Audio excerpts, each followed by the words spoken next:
We're standing in one corner and I give you a simple instruction. I want you to go to that corner in a straight line, right? Off you go, no big deal, right? Without telling you, I slip a chair in front of you. What do? You go around the chair. Now you just disobeyed what I told you to do. I told you to go to that corner straight line.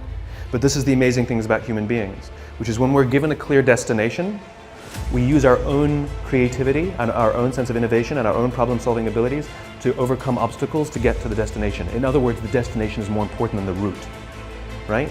We're flexible about the route. We're obsessed with the destination. Reset. We're standing in the corner together and I give you a simple instruction. Go somewhere in this room in a straight line. And you say to me, well, where do you want me to go? I'm like, I don't know. You're smart, figure it out. Go in a straight line. And so you pick a point and you start walking. And without telling you, I put a chair in front of you. And what do? You come to a grinding halt. And I say, what did you stop for? You go, well, you put a chair in front of me. Or you'll make a sudden turn and go in another direction, right? And this is the problem. It's the same obstacle. The difference is when you have a clear destination, the obstacles become easy to overcome. When you don't have a clear destination, you keep coming to a grinding halt. People think about money, but that's what I get a lot of is kind of this, well, money's not spiritual. I'm just saying it's your attitudes, a person's attitude towards money. I make a lot of money, but I give a lot, you know what I mean? It goes to biblical principle, the more you give, the more you receive. So when I meet somebody who's doesn't have any money, it just means they're not giving something. Yeah. So a lot of times there's people who would like more, but they're not giving anything. Yeah. So they're like my poor dad. He belonged to the labor unions and he wanted to work less and get paid more. Well, that's anti-religious to me. Yeah. If you want to get paid more, work more, give more. That's how I see it. One of the big things that all startups do is they lie to themselves over and over and over. Mine's faster, mine's cheaper, mine's better, mine's this, mine's that. No, it's not. And the reason it's not is because whoever it is you're competing with, it's not like they're ignoring you. It's not like, oh my goodness, this guy just started on Shopify in the startup competition. He's doing $1 million this year. Woe is me, I might as well close up the doors. What are they doing? I'm gonna copy what they're doing. And now you've got to stay ahead. And so, you've got to be very careful as an entrepreneur to be brutally honest with yourself. And those are some of the things that you'll hear from me as a mentor. That, know what you know what you don't know, but you've got to know your business better than anybody. My life is fueled by my being. Yeah. And the being fuels the doing. So I come from a centered place. I come from a focused place. I come from compassion. It's just my nature. I come from a willingness to understand and to be understood. Right. And I come from wanting to connect. I mean, the secret of that show for 25 years is that people could see themselves in me. All over the world, they could see themselves in me. And even as I became more and more financially successful, which was a big surprise to me, I was like, oh my God, this is so exciting. You mean you got more than that 30,000? I got more than 30,000 by the time I was 30. But what I realized is through the whole process, because I'm grounded in my own self, that although I could have more shoes, my feet stayed on the ground, although I was wearing better shoes. These are kind of cute today too. So I could keep my feet on the ground even though I could get more shoes. And I could understand that it really was because I was grounded. I've done was doing and continue to this day to do the consciousness work. Generate confidence. I don't know if you'd agree with me on this, but in many ways, one of the key factors to legendary success isn't your natural ability. It's not whether you have the right product. It's not whether you're in the right field. It's not whether you've had a blessed background. It's not whether you have the right IQ. I want you to really think about and deconstruct and play with, maybe later tonight in your journal. I want you to deconstruct this idea of confidence. And it seems like a very simple word, but just think about it in your own life. When you have confidence, or we could even call it fire, when you have that fire within you, that confidence, that interior bravery, you almost have this power to do whatever it takes to get your brave vision done. You see, in this world, it's not about, in many ways, your strategy in your business or your ability in your life. It's about this thing called confidence. And we have all had these times in our lives when we are full of confidence.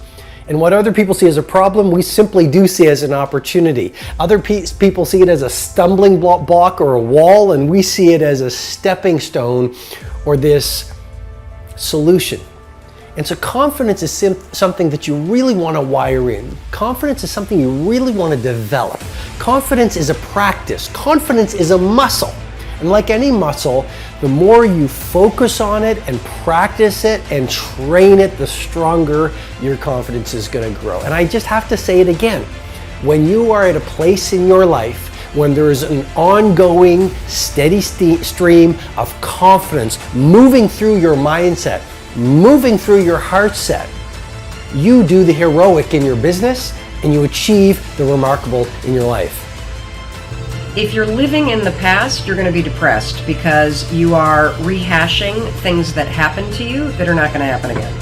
If you're living in the future, you're going to be anxious because you are anticipating what's coming or you're wishing for things that aren't happening yet. Being in the present is where the gold is. Being in the present moment is where you will have the greatest control, where you will feel the most at ease, and where happiness flourishes. There's a super tight connection between happiness and the ability to live in the present moment. A lot of people believe that happiness is tied to the things that happen to you. Not so at all. In fact, there is a professor of positive psychology. He's one of the grandfathers of the movement. He teaches at the University of Pennsylvania. His name is Martin Seligman, and he's studied happiness for decades. Now, one of the things that we've talked about a lot is that 40% of your happiness levels are preset by genetics. 60% you are in complete control of. And one of the things that this professor has discovered is that it doesn't matter what's happened to you. In fact, some of the people that have had the worst things happen to them, like people that have survived the Holocaust, are actually the happiest and most grateful people in the world. Happiness comes down to this right up here. It comes down to your thoughts, it comes down to your mindset, it comes down to your attitude, and you are 100% control of what you're thinking. You may not be in control of how you feel in the moment, but you can always, always, always, always be in control of what you think. And that will change how you're feeling. One of the most powerful things that you can do in terms of think, and this gets back to Strick's question, is how do you be present? Being present is literally nothing more than the skill of having your thoughts be in this moment, not in the past, not in the future, but right here. The way that you teach yourself how to do that is that the moment that you catch yourself being distracted, the moment you catch yourself starting to worry, the moment you catch yourself drifting to the future or drifting to the past, that's a moment of tremendous power because you basically just woke up. You basically just noticed that you're not here in this particular moment.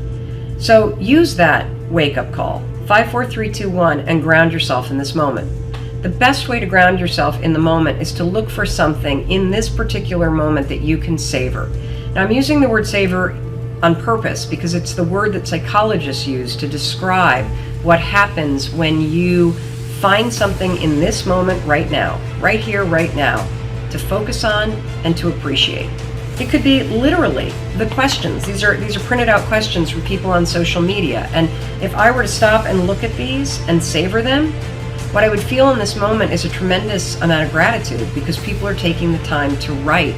And that makes me feel incredibly grateful. And it also makes me very happy because it means that the folks that are writing are taking control of their lives and seeking out the information that they need. Another form of savoring that we can all relate to is eating. As you're eating, instead of drifting to the future and thinking about all the things that you need to do or hanging out in the past and rehashing everything that's happened during the day, be in this moment, in this meal. Slow down. Think about the food that you're eating.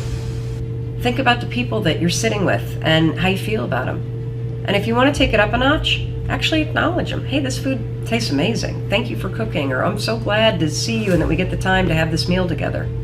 Those small, simple acts of savoring are how you expand your happiness inside the present moment. So, how do you be more present? Simple. The moment that you catch yourself in the future, in the past, worrying, whatever, refocus yourself right here, right now. And then find something right here, right now that you can savor. And when you do that, you're not only going to be present, you're going to feel more grateful, and you're going to feel a little boost of happiness.